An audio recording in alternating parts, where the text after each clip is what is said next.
8 kebaikan nanti kita ngena Nissan e-Power. Kumai orang teknologinya EV. Yes, ada separuh EV. Tapi bisa petrol. Kumai orang hybrid pun ukai. Laban bergerak menggunakan elektrik. So, tu kelebihan e-Power. Ya, bisa kelas ya Kediri. Okey. Pertama, ia bergerak menggunakan 100% elektrik.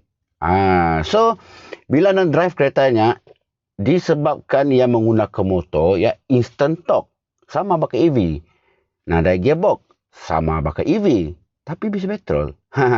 Okey. So, ia totally bergerak menggunakan elektrik. Tetapi, bateri ia di-charge menggunakan petrol. Kedua, nak perlu ngigak port charge. Walaupun ia kereta konsep ia EV, tapi ia masih menggunakan petrol untuk charge bateri. So, kita orang tinggal buat flat-flat, kita orang tinggal buat kampung-kampung, ada fasiliti untuk charge ataupun buat flat tingkat atas, kena kan ada kabel ke bawah. So, kita ke experience kereta EV, pemanduan secara EV, boleh kena e-Power. Okey. Ketiga tu, ia punya penggunaan petrol ya adalah stable. Laban petrolnya untuk menghidupkan generator untuk cas bateri. Ukai untuk berjalan. Ia berjalan menggunakan motor.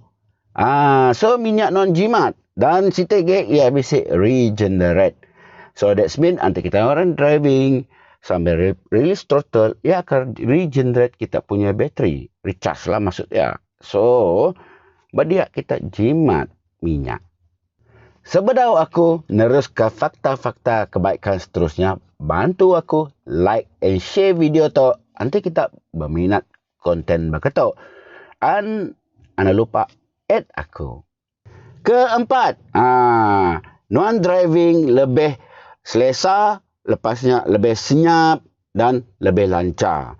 Laban, ia punya generatornya ukai sentiasa on. Ya smart. Ya sekejap on, sekejap off. Sekejap on, sekejap off. Bila bateri dah kurang minit, ia akan on. Dan bila yang on, non bahagian kabin tu, nada bunyi, dengar apa bunyi. Nada rasa, cuma rasa mimit je gegar. Ya gegar untuk on dia punya generator untuk cas kereta. Dan of course, ia nada gearbox. Bila nada gearbox, non-driving, nada rasa pun pertukaran gear. Bakal kita EV lah biasa kan. Kita EV tekan lajak, terus jalan. Nada penukaran gear. Non berasa. Nada.